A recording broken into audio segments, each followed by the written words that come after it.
Hi, everybody. I'm Alice K. Ruckelhaus from Suffering Well, and I wanted to talk about one more reason why the repetition in the Rosary can be very good for you.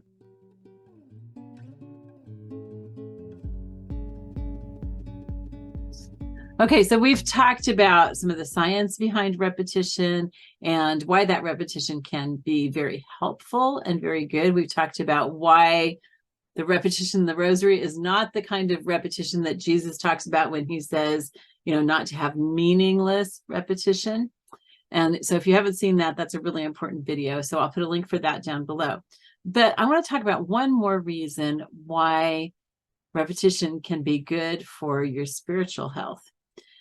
Remember in the Garden of Gethsemane, when Jesus was praying and his disciples fell asleep, he kept asking them to watch and wait with him. And really, he was just asking them to do what they were supposed to do on Passover. You could say that they were really tired, and yes, they were. They were physically and emotionally exhausted. But on Passover, God tells his people to stay up and watch with him, just as he watched over them.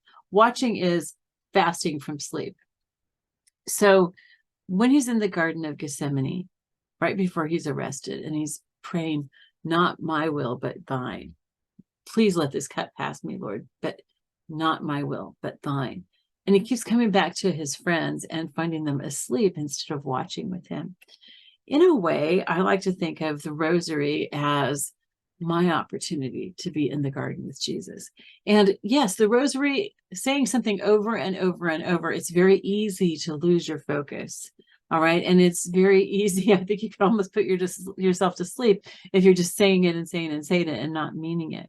But just as Jesus asked his disciples to watch and pray, we can do that with the Rosary too. We can have the discipline of staying focused for him.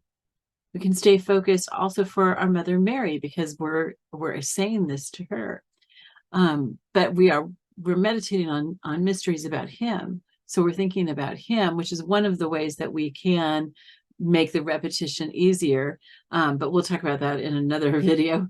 But just think of the fact that you have that opportunity to try to, I don't want to say that you're going to try to redeem what the disciples did. It's not that at all. But it's like you have that very small opportunity to sit in the garden with Jesus and to pray and to just stay focused. So do it as a gift for him, or even as a sacrifice for him.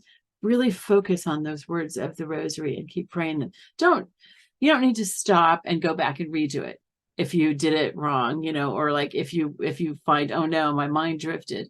Just say, sorry, Lord, and go back and keep praying. Keep saying the Rosary.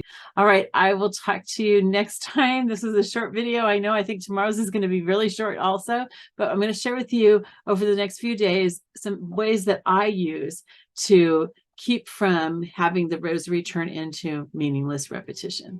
All right, until then, bye-bye. Love you.